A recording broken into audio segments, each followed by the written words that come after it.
ఓం శ్రీ మహాగణాధిపతయే నమః. శ్రీమాత్రే నమః.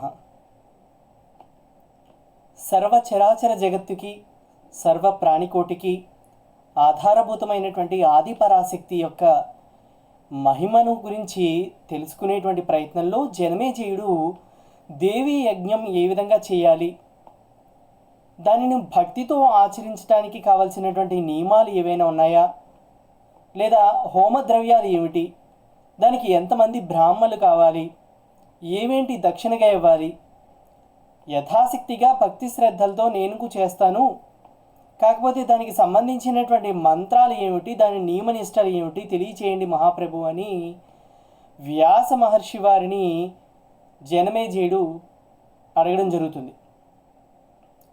దానికి ఆయన చెప్తారు, ఈ దేవీ యజ్ఞం అనేటువంటిది చేయాలి అని అంటే దానికి ఒక విధానం ఉన్నది. ఆ విధానం కూడా ఏమిటి అని అంటే సాత్విక రాజస తామస భేదాలతోటి 3 రకాలైనటువంటి విధానాలు ఉన్నాయి ఈ దేవీ యజ్ఞం చేయటానికి. మునులందరూ కూడా సాత్విక యజ్ఞం చేయాలి. జనమేజయుడు రాజు కాబట్టి నీ వంటి రాజులందరూ కూడా రాజస యజ్ఞం చేయాలి, రాక్షసులు తామస యజ్ఞం చేస్తూ ఉంటారు. అయితే వైరాగులు, జ్ఞానులకు, విముక్తులకు ఇలాంటి నియమ నిబంధనలు ఏమీ ఉండవు. వారికి ఇలా సాత్విక యజ్ఞం అని లేదా రాజస యజ్ఞం అని తామస యజ్ఞం అని ఈ విధంగా ఏమీ ఉండవు అన్నమాట. వారికి ఇవేమీ పట్టవు. వాళ్ళకి ఎలాంటి ఒక సామాగ్రి లేదంటే మంత్రాలు ఇలాంటివి ఏమీ లేవన్నమాట. వారిలో ఎల్లప్పుడూ కూడా అంతర్యజ్ఞం అనేటువంటిది జరుగుతూ ఉంటుంది. అంటే మనకి ఇక్కడ మనం చెప్పుకునేటువంటి దాని విధంగా సాత్విక యజ్ఞం అని అంటే దేశము కానీ, కాలము కానీ, లేదా ద్రవ్యము కానీ, ద్రవ్యము అని అంటే ఇక్కడ ధనము అనేటువంటి అర్థం వస్తుంది. ద్రవ్యము కానీ లేదా మంత్రము కానీ, బ్రాహ్మణులు కానీ, శ్రద్ధ ఇవన్నిటితో కలగలుపుకుని ఉన్నటువంటిది సాత్వికం అని అంటాం. దీన్నే సాత్విక యజ్ఞం అని అంటాం. అయితే ఇందులో ప్రధానంగా ఉండవలసినటువంటిది ఏంటి అని అంటే ద్రవ్య శుద్ధి ఉండాలి, క్రియాసిద్ధి ఉండాలి, మంత్రసిద్ధి అనేటువంటిది ఉండాలి. ఈ 3 ఉన్నప్పుడు మాత్రమే ఇది పూర్తి ఫలాన్ని, పూర్ణ ఫలాన్ని ఇస్తుంది. లేకపోతే ఎలాంటి ఫలితాన్ని కూడా ఇవ్వదనమాట. ఎందుకు అంటే ద్రవ్యం ఉందనుకోండి, ఆ ద్రవ్యం అనార్జితమైనటువంటిది అయితే కనుక అక్రమంగా సంపాదించినటువంటి ద్రవ్యాన్ని మనం ఉపయోగించినట్లయితే దానివల్ల మనకి ఆ యజ్ఞం చేయటం వల్ల ఇహలోకంలోనూ కీర్తి రాదు, పరలోకంలోనూ కూడా ఫలం అనేటువంటిది మనకి దక్కదు. అందుచేత న్యాయార్జితమైనటువంటి ద్రవ్యాన్ని మాత్రమే ఉపయోగించాలి. అందుకనే ద్రవ్యసిద్ధి అన్నారు. ఇక క్రియాసిద్ధి అని అంటే ఏమిటి? చేసేటువంటి పని ఏదైతే ఉందో దాని పట్ల పూర్తి అంకిత భావంతో, భక్తితోటి మనం చేసినప్పుడు అది క్రియాశుద్ధి అవుతుంది. ఇక చివరిగా మంత్రశుద్ధి.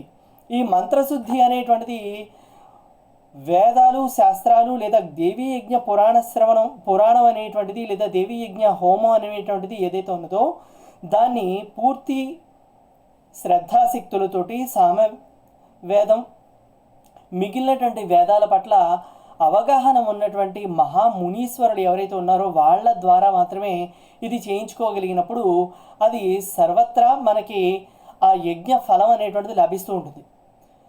అంతెందుకు నీ వంశంలోనే జనమేజయ, నీ వంశంలోనే ఒక ఉదాహరణ ఉంది, చక్కటి ఉదాహరణ. పాండవులు వాళ్ళు కూడా రాజసూయ యాగం చేశారు. సాక్షాత్తు విష్ణు అంశ స్వరూపుడైనటువంటి శ్రీకృష్ణ పరమాత్మే స్వయంగా వచ్చి పూజలు నిర్వహించారు, పూజలు అందుకున్నారు, బ్రాహ్మణులకి అందరికీ భూరి దక్షిణలు ఇవ్వడం అనేటువంటిది జరిగింది. అందరూ కూడా చక్కగా సంతృప్తి చెందారు పాండవులు చేసినటువంటి రాజసూయ యాగం. కానీ ఆ యాగం పూర్తి అయినటువంటి 3 నెలల తర్వాత పాండవులు అందరూ కూడా అడవుల పాలైపోయారు, జోదంలో ఓడిపోయారు. పాండవ ధర్మపత్ని అవమానాల పాలైంది. కీచకుడి చేతిలో ద్రౌపది పరాభవం పొందింది. ఇక్కడ ఎన్నో రకాలైనటువంటి కష్టాల్ని పాండవులు అనుభవించారు. ఎందుకు అంటే యజ్ఞఫలం ఏమైనట్టు? సాక్షాత్తు శ్రీకృష్ణుడే వచ్చి పూజ చేయించాడు, లేదంటే కనుక ఆ పూజలకు సంబంధించినటువంటివి అన్ని దానాల భూరి దక్షిణల దగ్గర నుంచి అన్ని తీసుకోవడం జరిగింది, బ్రాహ్మణులు కూడా తీసుకోవడం జరిగింది, చాలా చక్కగా చేయడం జరిగింది. కానీ ఈ కష్టాలు ఎందుకు వచ్చాయి? ద్రౌపది పరాభవం ఎందుకు జరిగింది? అక్కడ వాసుదేవుడి పట్ల పాండవులకు ఉన్నటువంటి అనన్య భక్తి ఎక్కడికి పోయింది? బ్రాహ్మణుల యొక్క ఆశీర్వాద ఫలితం ఏమైనట్టు? నిండు సభలో జుట్టు పట్టుకుని ఈడ్చుకుంటూ వస్తూ ఉన్నటువంటి ద్రుపద రాజకుమారుని కాపాడుకోలేకపోయారేమిటి? ఈ అధర్మ విపర్యానికి కారణం ఏమిటి? ద్రౌపదిని జుట్టు పట్టుకుని ఈడ్చుకొస్తూ ఉంటే ఆ ద్రుపద రాజకుమారిని ఎవరైతే ఉన్నదో ద్రౌపది, ఆమెని కాపాడుకోలేకపోయారు పాండవులు. ఈ ధర్మ వైపర్యానికి కారణం ఏమిటి? ఇక్కడ మరలా మనం ఒక మెట్ట వేదాంతం చెప్పచ్చు. అదేమిటి అని అంటే, రాసి పట్టి ఉంటే అలా జరుగుతుందండి అన్నట్లయితే అసలు వేద మంత్రాలు అనేటువంటివి వ్యర్థమైపోతాయి కదా. అవి వ్యర్థమైపోతే మొత్తం వ్యవస్థ అంతా కూడా వ్యర్థమైపోతుంది కదా. సర్వ ప్రమాణాలు కూడా వ్యర్థమవుతాయి, సర్వ ఉపాయాలు వ్యర్థమవుతాయి. ఇందుచేత జరగవలసింది జరుగుతుంది అనేటువంటి ఆలోచన నుంచి మనం స్వస్తి చెప్పాలి. ఆ రకమైనటువంటి ఆలోచన భావాలు మనం వదిలిపెట్టేయాలి. ఇలా రాసి పెట్టి ఉంది కాబట్టి ఇలా జరుగుతుంది, ఏది జరగాలని ఉందో అదే జరుగుతుంది అనేటువంటి బుద్ధిలోకి మనం రాకూడదు. ఇక్కడ మనం చేయాల్సినటువంటి పని ఏమిటి అని అంటే కనుక దైవము ఉపాయము రెండింటికి కూడా అంగీకరించి ఆలోచించగలగాలి. అదేమిటి అని అంటే, ఒక మంచి పని చేసేటప్పుడు విపరీత ఫలం వస్తే ఆ చేసినటువంటి పనిలో ఏదో పొరపాటు జరిగింది అనేటువంటిది గమనించుకోవాలి తప్ప, రాసి పెట్టుంటే ఇలాగ జరుగుతుంది, లేదంటే జరగాల్సింది కాబట్టి జరుగుతుంది అనేటువంటి భావనలోకి మనం రాకూడదు. అంటే మనం చేసినటువంటి పనిలో మనకి విపరీత ఫలితాలు వచ్చాయి అంటే దుష్ఫలితాలు రావడం అనేటువంటి జరిగింది, చేసిన మంచి పని అయినా సరే. కానీ ఎందుకు ఇలా వచ్చింది అని అన్నప్పుడు అక్కడ ఎక్కడ పొరపాటు జరిగింది అనేటువంటి విషయాన్ని గురించి శోధించాలి.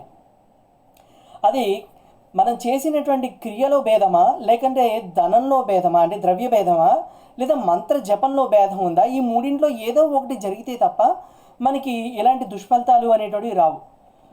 ఉదాహరణకి ఒకప్పుడు దేవేంద్రుడు కూడా రాక్షస వినాశనం అనేటువంటిది కోరి ఒక యజ్ఞం చేశాడు. ఆ యజ్ఞానికి విశ్వరూపుణ్ణి గురువుగా పెట్టుకున్నాడు. ఎందుకు విశ్వరూపుడు ఎవరు అని అంటే కనుక రాక్షస పక్షపాతి అయిన ఆయన బుద్ధి పోనిచ్చుకున్నాడా, ఇంతటి మహాయజ్ఞం చేస్తున్నాము, దేవతలు నాకు ఈ చక్కటి గౌరవాన్ని ఇచ్చి గురువుగా స్వీకరించి ఈ యజ్ఞం చేయడానికి నాకు అవకాశం కల్పించారు కాబట్టి నేను ఆ రకమైనటువంటి ప్రవర్తనలోనే ఉండాలి అనేటువంటి ఆలోచన చేయలేదు. ఆయన రాక్షస పక్షపాతిగానే ఉన్నాడు. ఇటు దానవులకు దేవతలకు స్వస్తి అగుగాక అంటూ యజ్ఞాన్ని ముగించేశాడు ఆయన. ఆ యజ్ఞం అయిపోయిన తర్వాత రాక్షసులందరూ కూడా వినాశనానికి బదులుగా అమ్మ ఆదిపరాశక్తి తల్లి దగ్గరకు చేరుతూ ఉన్నారు. ప్రతిరోజు హాయిగా దినదిన ప్రవర్ధమానం అవుతూ ఉన్నారు.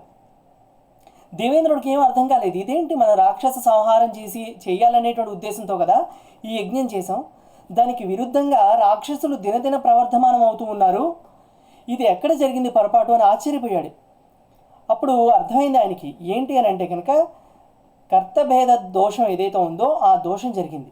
ఏమిటా దోషం? విశ్వరూపుణ్ణి గురువుగా పెట్టుకోవడంతో యజ్ఞం వలన మనకి దుష్ప్రయోజనం అనేటువంటిది కలిగింది, విపరీత ఫలాలను ఇచ్చింది ఈ యజ్ఞం. అందుచేత ఇంద్రుడు వెంటనే అలిగి తన దగ్గర ఉండేటువంటి వజ్రాయుధంతో ఆ విశ్వరూపుడి యొక్క శిరస్సును చెరిగేస్తాడు. సరే, ఇది ఒక రకం. మరొక వైపు చూస్తే ద్రోణుణ్ణి సంహరించడానికి పుత్రుడు కావాలి అని అనుకుంటూ ద్రుపదుడు యజ్ఞం చేశాడు. ఏ లోపము చేయకుండా సద్భక్తితోటి చక్కగా విధి విధానాలను నియమాలను పాటిస్తూ ఆ యజ్ఞం చేయటం వల్ల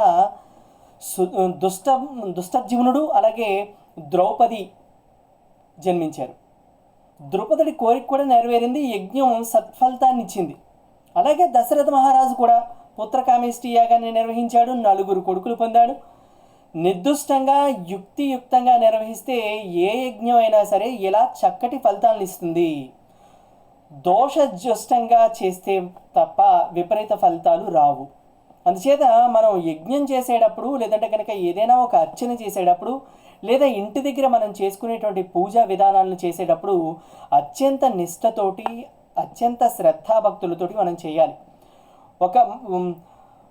ఒక వైపు మనం ఈ పూజను నిర్వహిస్తూనే మరొక వైపు మన దృష్టి అంతా వేరే వాటి మీద మన ఆలోచన పెట్టినట్లయితే ఆ పూజ కానీ ఆ అర్చన కానీ లేదా ఆ యజ్ఞం కానీ సత్ఫలితాలని ఇవ్వదు అనడానికి ఇది ఒక చక్కటి ఉదాహరణ. సరే, పాండవులు యజ్ఞంలో కూడా ఒక పాటి వైగుణ్యం అనేటువంటిది ఉంది. పాండవులు ఓడిపోవడానికి గల కారణం ఏమిటి అంటే, ఆ విపరీత ఫలం రావడానికి గల కారణం ఏమిటి అని అంటే, వారు రాజసూయాగానికి వారు ఉపయోగించినటువంటి ద్రవ్యం ఏదైతే ఉందో ఆ ద్రవ్యం అంతా కూడా న్యాయార్జితమైనటువంటిది కాదు. కారణం ఏమిటంటే వాళ్ళు రాజుల్ని కొట్టి అక్కడ ఉండేటువంటి రాజ్యాల్ని జయించి అక్కడ నుంచి తీసుకొచ్చినటువంటి ధనం ఏదైతే ఉందో ఆ ధనాన్ని ఇక్కడ రాజసీ యోగంలో వినియోగించడం జరిగింది. అలా చేయటం వల్ల మాత్రమే, అంటే అది న్యాయార్జితంగా వచ్చినటువంటిది కాదు కనుక, ఇతరుల సొమ్ముని దోచి తెచ్చుకోవడం వల్ల వచ్చినటువంటిది కనుక ఆ ధనం ఉపయోగించడంతో ఆ రాజసీ యోగం అనేటువంటిది విపరీతమైనటువంటి ఫలితాలని ఇచ్చిందనమాట. కాబట్టి ఇక్కడ నేను చెప్తున్నాను జనమేజయ, సాత్విక యజ్ఞం చేయడం అనేటువంటిది వైఖానస మునీశ్వరులకు విహితమైనటువంటి యజ్ఞం ఇది. అంటే వైఖానస మునీశ్వరులు మాత్రమే చేయగలిగేటువంటిది. ఇది అత్యంత దుర్లభమైనటువంటి యజ్ఞం సామాన్యమైనటువంటి మానవులకు. వారు నిత్యము కూడా, ఎవరు వైఖానస మునీశ్వరులు ఎవరైతే ఉన్నారో వాళ్ళు నిత్యము కూడా సాత్విక ఆహారం తీసుకుంటారు, నిరంతరం తపస్సు చేస్తూ ఉంటారు. న్యాయార్జితము అయినటువంటిది, అరణ్యలబ్ధము అయినటువంటిది, అంటే వనాల్లో దొరికినటువంటి పండో కాయో వాటిని స్వీకరించి వాటిల్లో వచ్చినటువంటి ద్రవ్యాన్ని మాత్రమే దీంట్లో ఉపయోగించడం అనేటువంటి జరుగుతుంది. అందులో ఇంకొకటి ఏంటంటే సంస్కార సంపన్న ఋషి ద్రవ్యం వాడతారు. అలాగే పశుబలి అనేటువంటిది లేకుండా కూడా వారు పురోడాసాన్ని మంత్రపూర్వకంగా హోమం చేస్తూ ఉంటారు. ఈ రకమైనటువంటి యజ్ఞం పట్ల, మంత్రం పట్ల శ్రద్ధ ఇంత అంతా కాదు వాళ్ళకి. కాబట్టి అవి చక్కటి ఫలితాలను ఇస్తాయి. అలాంటి సాత్విక యజ్ఞం చేసినటువంటి వాళ్ళు ఉత్తమోత్తములుగా కీర్తించబడుతూ ఉంటారు. సరే, మరి మాకు చేయడానికి ఏమీ లేవా అండి అని అంటే, రాజస యజ్ఞాలు అనేటువంటి ఉన్నాయి కదా. రాజస యజ్ఞాల్లో సాత్విక యజ్ఞం, అలాగే రాజస యజ్ఞం, తామస యజ్ఞం అని అనుకున్నాం. ఈ రాజసమయజ్ఞాల్లో ద్రవ్యబాహ్యం ఉంటుంది, యూపాలు ఉంటాయి. ఇవి క్షత్రియులకు వైశ్యులకు విహితాలన్నమాట. అంటే రాజస యజ్ఞాలు ఏవైతే ఉన్నాయో రాజస యజ్ఞాలు చేయటానికి అర్హత కలిగినటువంటి వ్యక్తులు ఎవరు అని అంటే కనుక క్షత్రియులు, అలాగే వైశ్యులు. దానవులకు చెప్పినటువంటి ఏవైతే ఉన్నాయో తమసమకాలు, సక్రోధాలు, సమర్షాలు, అవి మదవర్ధకాలు అన్నమాట, క్రూర యజ్ఞాలు కూడా. ఇవి మోక్షములైనటువంటి మహాత్ములకు, మునులకు, విరక్తులకు చెప్పింది. దాన్నే మనం ఏమనంటున్నాం ఇక్కడ, మానస యజ్ఞం అని అంటున్నాం. అంటే ఇది పూర్ణ యజ్ఞం అనమాట. మిగతా యజ్ఞాలకు కూడా శ్రద్ధ, ద్రవ్య, క్రియ, బ్రాహ్మణ, దేశ, కాలాది లోపాలు ఉండవచ్చు, కానీ మానస యజ్ఞానికి మాత్రం వాటితో పని లేదు. అయితే ఇక్కడ మొట్టమొదట మనకి మనస్సుకి గుణవర్జితంగా శుద్ధిని పరుచుకోవాలి. అంటే త్రిగుణాలు ఏవైతే ఉన్నాయో ఆ త్రిగుణాలని శుద్ధిపరచుకోవాలి. మన మనసు ఎప్పుడూ కూడా శుచిగా ఉంటేనే దేహం శుచిగా ఉన్నట్లు. దేహం నిండా చక్కటి వస్త్రాలను ధరించేసి గంధాలు, సుగంధాలు ఇవన్నీ పూసేసుకుని ఉన్న మన ఆలోచన సవ్యంగా లేనట్లయితే, మన మనస్సు శుచిగా లేనట్లయితే, దేహాన్ని నువ్వు చక్కటి ఇప్పుడు వచ్చినటువంటి శానిటైజర్స్ కానీ లేదంటే డెటాల్ కానీ వీటితో ఎంతలా శుభ్రం చేసినా కానీ మన మనస్సు శుభ్రత లేనప్పుడు మాత్రం ఆ యజ్ఞంలో ఎక్కడా కూడా మనశుద్ధి అనేటువంటిది లేక విపరీత ఫలాలు మాత్రమే వస్తుంటాయి. అందుచేత మనం ఏం చేయాలి అని అంటే కనుక మనస్సుని శుద్ధి చేసుకోవాలి, మన మనస్సులోనే సంకల్పించుకోవాలి. అందుచేత మనకి శాస్త్ర సమ్మతమైనటువంటి కౌలతలతో వేదికని నిర్మించుకుని చక్కటి ఋత్విక బ్రాహ్మణులు ఎవరైతే ఉన్నారో వర్ణం, సంవత్సరం అన్నీ మనస్సుతోనే ప్రాణాపాన, అలాగే ప్రాణము, అపానము, వ్యానము, సమానము, ఉదానము, ఇవి పరమోత్కృష్టమైనటువంటి అగ్నులు అన్నమాట. ఇవన్నిటినీ కూడా మన మనస్సులో మనస, వాచ, కర్మణ ఇవన్నిటిని పాటించినట్లయితేనే, మనశుద్ధి ఉన్నట్లయితేనే, మనలో ఉండేటువంటి త్రిగుణాలు శుద్ధిగా ఉన్నట్లయితే మాత్రమే మనం చేసినటువంటి ఏ యజ్ఞం అయినా సరే సత్ఫలితాన్ని ఇస్తుంది అని అన్నారు. అంటే త్రిగుణవర్జితము, శుచిమంతము అయినటువంటి ద్రవ్యం మనస్సుతోనే భావించాలి. అలాగే మనస్సే మన హోత అన్నమాట, మనస్సే యజమాని. నిర్గుణ సనాతన బ్రహ్మ ఎవరైతే ఉన్నారో ఈ యజ్ఞానికి అధిపతిగా ఉంటాడు. అంటే మనం చేసేటువంటి మనస్సు శుద్ధి అయినటువంటి మనస్సుతో చేసేటువంటి యజ్ఞానికి సాక్షాత్తు ఆ పరబ్రహ్మే యజ్ఞాధిపతిగా ఉంటాడు, అధిదేవతగా ఉంటారు. బ్రహ్మ విద్యా స్వరూపిణి అఖిలాధార అయినటువంటి ఆది పరాశక్తిని మనం ఉద్దేశించి ఆ ద్రవ్యాన్ని ప్రాణాగ్నిలో హవనం చేయాలి. తర్వాత చిత్తాన్ని, ప్రాణాన్ని నిరాలంబం చేసి కుండలీముఖ మార్గంలో శాశ్వత పరబ్రహ్మాన్ని ఉద్దేశించి హననం చేయాలి. స్వాత్మ రూపమైనటువంటి మహేశ్వరుని స్వానుభూతితోటి యోగ సమాధితో నిరాలకుడై ధ్యానించాలి. సర్వభూతాలలోనూ తనలో సర్వభూతాలను చూడగలిగేటువంటి మహేశ్వరుని చూడగలుగుతాడు. ఆ మనశుద్ధి, త్రిగుణాలు అన్నీ కూడా శుద్ధితో ఉండేటువంటి భక్తుడు ఎవరైనా సరే. కాబట్టి మనం గుర్తుపెట్టుకోవాల్సినటువంటిది ఏమిటి అని అంటే కనుక, సర్వభూతస్తమానాత్మం సర్వభూతాని చాత్మాని యదా పశ్యంతి భూతాత్మ సదా పశ్యంతి తాం శివం అని అంటాం. ఆ సచ్చిదానంద స్వరూపిని దర్శించినటువంటి వాడు మనకి బ్రహ్మవేత్త అవుతాడు. అతడికి మాయాధికమంతా కూడా దగ్ధమై నశించిపోతూ ఉంటుందన్నమాట. ప్రారబ్ధ కర్మ మాత్రం శరీరం ఉన్నంత వరకు ఉంటుందనుకోండి, అతడు జీవన్ముక్తుడవుతాడు. అంటే పార్థవ శరీరాన్ని విడిచిపెట్టినటువంటి మరుక్షణం ఇతడు మరొక జన్మ అంటూ లేకుండా సాక్షాత్తు మోక్షాన్ని పొందుతూ ఉంటాడు. అయితే ఈ మానస యజ్ఞం ఏదైతే ఉందో, ఈ మానస యజ్ఞం ఇచ్చేటువంటి ఫలం మోక్షం, అది శాశ్వతం. మిగతా యజ్ఞాలు కూడా మోక్షాన్ని ఇస్తాయా అండి అని అంటే మోక్షం ఇస్తాయి, కానీ అవి అశాశ్వతాలు అనమాట. అంటే ఆ యజ్ఞం ద్వారా మనకి స్వర్గం లభిస్తుంది, కానీ మన పుణ్యం క్షీణించిపోయే కొలది మళ్ళీ మనం మానవ లోకంలో జన్మించక తప్పదనమాట. కాబట్టి నాయన జనమేజయ, జగదంబికను భజించిన వాడు అన్నిటికన్నా కృతకృత్యుడు అవుతాడు. అందుచేత అన్ని ప్రయత్నాల్లోనూ అన్ని విధాలుగా శ్రీ భువనేశ్వరిని ధ్యానించాలి, వినాలి, జపించాలి. మానస యజ్ఞం రాజులకు కాదన్నానుగా, దాన్ని అలా ఉంచు. ఇప్పటికీ నువ్వు తామస యజ్ఞం చేసావు అంటే, తామస యజ్ఞం రాక్షసులకు కదండి మీరు అన్నారు అని అంటే నిజమే. కానీ జనమేజయుడు తామస యజ్ఞం ఎందుకు చేశాడు అంటే, తక్షకుడితో పెట్టుకుని కోటాను కోట్లుగా సర్పాలను యాగాగ్నికి ఆహుతి చేసేసాడు ఆయన. అంటే ఇప్పుడు దేవీ యజ్ఞం చేయి, విష్ణుమూర్తి కూడా ఈ దేవీ యజ్ఞాన్ని చేయడం అనేటువంటిది జరిగింది. అలా ఇప్పుడు నువ్వు చెయ్యి. ఎలా చేయాలో నేను చెప్తాను. చేయించడానికి సమర్థులు అయినటువంటి యజ్ఞికులు కూడా ఉన్నారు.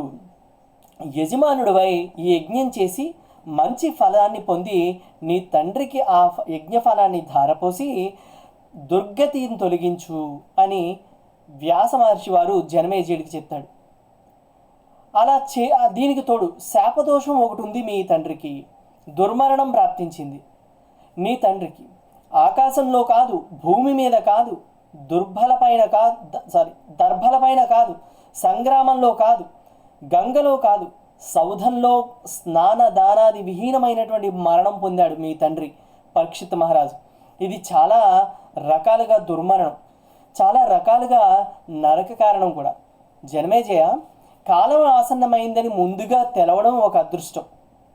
అలా తెలిసినప్పుడు ఏ సాధన లేకపోయినా మనసు నిర్వేదాన్ని పొందాలి. అంటే నాకు మరణం వస్తుంది అనేటువంటి విషయం పరీక్షిత్ మహారాజుకి ముందుగానే తెలిసింది. అలా తెలియడం అనేటువంటిది ఒక అదృష్టం.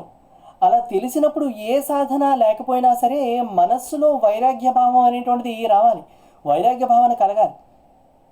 ఇది పంచభూతాత్మక శరీరం, దీంతో నాకు ప్రమేయం ఏమిటి, ఈ శరీరం వల్ల నాకు సుఖం ఏమిటి, దుఃఖం ఏమిటి, ఇది రాలిపోతే రాలిపోని, నేను నిర్గుణను, విముక్తుడను, నశించేవి నశిస్తాయి, అందులో నేను బాధపడాల్సినటువంటిది ఏముంది, నేను బ్రహ్మను, సంసారిని కాను, సదా ముక్తుడను, సనాతనుడును, దేహంతో నాకు ఏం సంబంధం లేదు, కర్మానుబంధాలన్నీ శుభాలు కానీ అవి అశుభాలు కానీ అన్నీ వదిలిపోతాయి. అదృష్టవశాత్తు ఈ అతి ఘోరమైనటువంటి సంసార సంకటం నుండి త్వరగా నేను విముక్తిని అయ్యాను. ఇలాంటి వైరాగ్య భావం పరీక్షితుల్లోకి రావాలి. దురదృష్టం ఏంటి అంటే ఆ రకమైనటువంటి వైరాగ్య భావం అనేటువంటిది పరీక్షిత్ మహారాజులో రాకపోగా స్నాన దానాదులు లేకపోయినా దుర్మరణం అయ్యేది కాదు, ముక్తికారకమే అయ్యేది. అయితే నాయన, ఇలాంటి వైరాగ్య భావం కలగడం అని అంటే అంత తేలికైనటువంటి పని కాదు. మహాయోగులే ఒక్కొక్కసారి తలకిందులైపోతూ ఉంటారు. ఇక నీ తండ్రి మాట చెప్పాలా? ఈ దేహాన్ని ఎలా రక్షించుకోవడం ఎలాగా, రాజ్యాన్ని శత్రువుల పాలు కాకుండా చూసుకోవడం ఎలాగా, శాపం తప్పించి నన్ను బతికించేవాడు ఎవడు, మంత్రజ్ఞుల, తంత్రజ్ఞుల, మనుల, మందుల అందరినీ పిలిపించండి అంటూ సౌధాగ్రంలో కూర్చుని అన్ని రోజులు కూడా ఆరాటపడ్డాడే తప్ప దేహ మమకారాన్ని నీ తండ్రి పరీక్షిత్ మహారాజు వదిలించుకోలేకపోయాడు. ఆ ఆరాటంలో కనీసం స్నానం కానీ, సంధ్య కానీ, దానం కానీ, ధర్మం కానీ అన్నీ మర్చిపోయాడు. చివరికి దేవీ నామస్మరణం కూడా లేదు, భూమి శయనం లేదు, మోహవర్ణంలో మునిగిపోయాడు. సౌధంలోనే మరణించాడు. ఇవన్నీ కూడా నరకహేతువులే. కాబట్టి మీ తండ్రిని నువ్వే ఉద్ధరించాలి, నరక కోపం నుంచి తప్పించి సద్గతిని కల్పించాలి అని జనమేజయునుడికి వ్యాసుడు చెప్పడం జరుగుతుంది. సౌనికాది మహామునులారా, వ్యాసుడు ఇలా చెప్పేసరికి జనమేజయుడి యొక్క అంతరంగంలో దుఃఖం మళ్ళీ తిరిగి ప్రారంభమైంది. సరే, తండ్రికి ఉత్తమ గతులు కల్పించలేకపోయాక ఎందుకు నా బ్రతుకు దండగా అనుకున్నాడు. వ్యాస మహర్షి, నువ్వు చెప్పినటువంటి యజ్ఞాన్ని నేను చెప్పినట్లుగా నిర్వహిస్తాను, నా తండ్రికి స్వర్గం లభించాలి అని దృఢ నిశ్చయంతో ఉన్నాను మరొక సమాచారం అడిగాడు.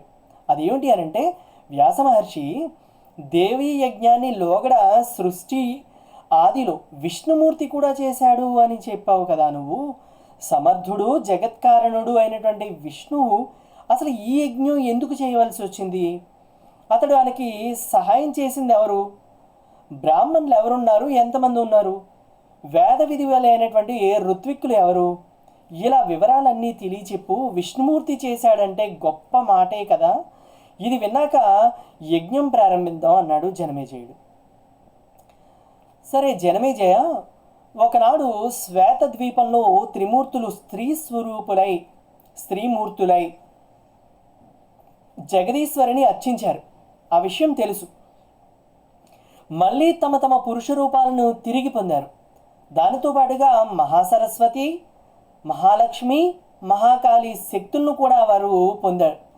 దివ్య విమానంలో మహావర్ణానికి మళ్ళీ వాళ్ళు తిరిగి వచ్చి ధరామండలాన్ని సృష్టించుకున్నారు. ధరామండలానికి కూడా ఆధారశక్తి ఎవరు? జగదీశ్వరియే. కాబట్టి ఆమెకి ధర అనేటువంటి పేరు కూడా వచ్చింది. దానితో పాటు ఇంతకుముందు మనం తెలుసుకున్నట్టుగానే మధుకైటవుల యొక్క మేధస్సు కూడా కలిసింది కాబట్టి మేదిని అనేటువంటి పేరు కూడా ఉన్నది. విశాలంగా విస్తృతంగా ఉంది కాబట్టి పృథ్వీ అనేటువంటి పేరు కూడా వచ్చింది. మహి అనేటువంటి పేరు కూడా అందువల్లే వచ్చింది. దీన్ని శేషుడు తన మస్తకం మీద ధరించాడనమాట. అటు ఇటు ఒరిగిపోకుండా నిలబడడానికి ఇనప గుండుల్లాగా పర్వతాలు ఆవిర్భవించాయి. అందుకే వాటికి మహీధరలు అని పేరు వచ్చాయి.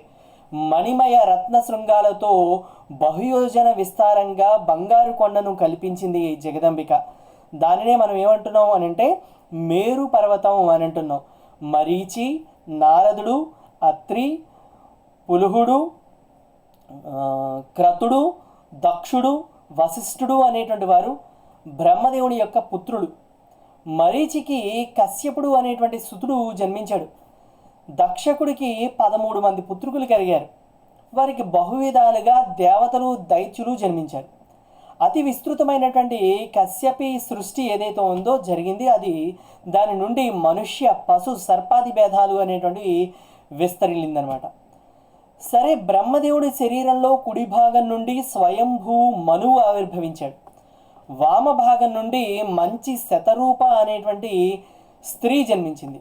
ఆవిడకు ప్రియవ్రతుడు అనేటువంటి కొడుకు, అలాగే ఉత్తానపాదుడు అనేటువంటి కొడుకులు కలిగారు.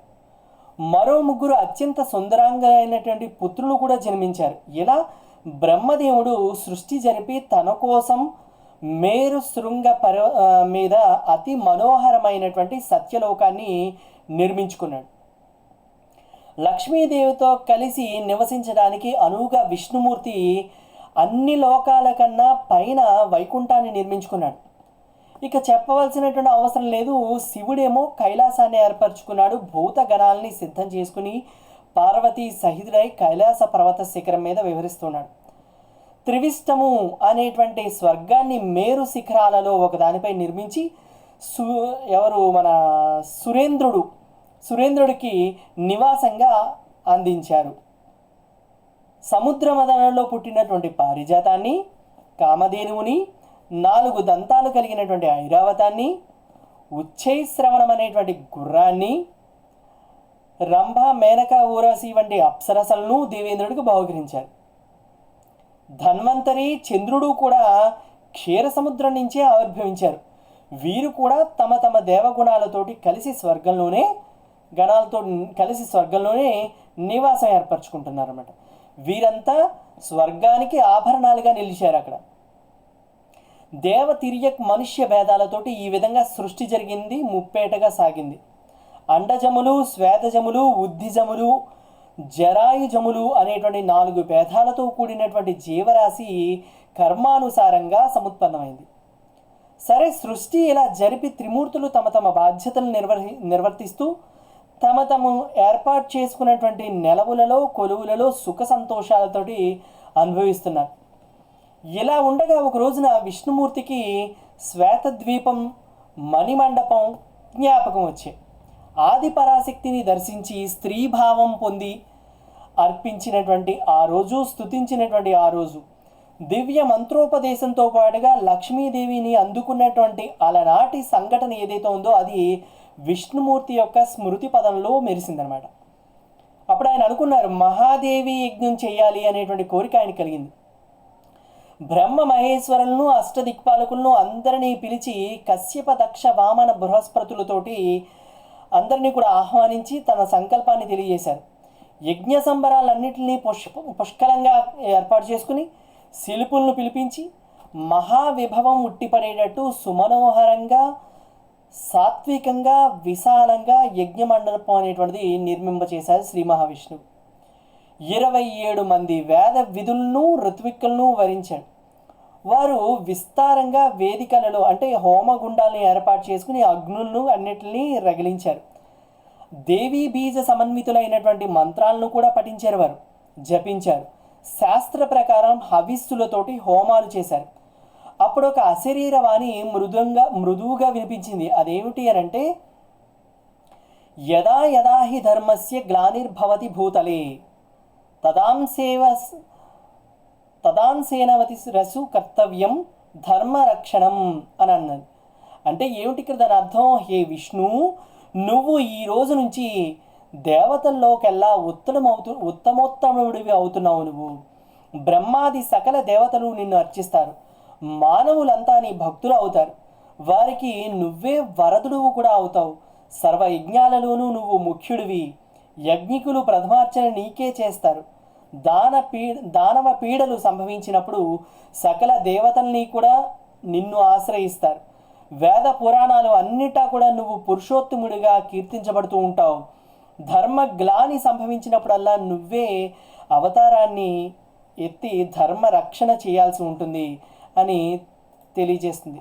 దానితో పాటు ఆవిడ అంటుంది, నీ అవతారాలకు భూలోకంలో విస్తృతమైనటువంటి ప్రాచుర్యం అనేటువంటిది లభిస్తుంది. అందరూ వాటిని అర్చిస్తారు. నీ అవతారాలన్నింటా నా అంశ అనేటువంటిది వస్తూ ఉంటుంది. వారాహి, నారసింహ భేదాలతోటి నా శక్తి నీకు సర్వకార్య ప్రసాదిని అవుతుంది. ఆ శక్తి స్వరూపాలు సర్వాభరణ భూషితాలై సర్వాయుధధారిణులై నీకు సహకరిస్తూ ఉంటాయి. నువ్వు గర్వపడి ఏనాడు కూడా ఆ శక్తులను చిన్నచూపు చూడకూడదు సుమా అంటూ వారించింది ఆది పరాశక్తి. వారంతా నీకు మాననీయులు, పూజనీయులు. జాగ్రత్త వహించు. భరతఖండంలో సర్వార్థప్రదలైనటువంటి శక్తి స్వరూపులుగా వారు అందరి యొక్క పూజల్ని కూడా అందుకుంటారు. నీకు అఖండ కీర్తి కూడా లభిస్తుంది. సప్త ద్వీపాలలోనూ సర్వంలోనూ నీ కీర్తి అనేటువంటిది వ్యాపిస్తుంది. కోరికలు ఉన్నటువంటి మానవులు అవి సిద్ధించడం కోసం రకరకాల పేర్లతోటి, ఉపాహారాలతోటి, రకరకాలైనటువంటి వేద మంత్రాలతోటి మిమ్మల్ని పూజిస్తూ ఉంటారు. సంపద అభివృద్ధుల్ని కూడా పొందుతూ ఉంటారు. మధుసూదన, నువ్వు నేటి నుంచి దేవాది దేవుడువు అని ఆ శరీరవాణి పలుకులను విష్ణుమూర్తి విని సంతోషిస్తాడు. దేవతలంతా కూడా అభినందించారన్నమాట. యజ్ఞం పరిసమాప్తి చేసి ఋత్వికులు సెలవు తీసుకున్నారు. బ్రహ్మ మహేశ్వరులు తమ నెలవుకు వెళ్ళిపోయారు. విష్ణుమూర్తి గరుడుణ్ణి అధిరోహించి యజ్ఞశాల నుంచి తన మందిరానికి చేరుకున్నారు.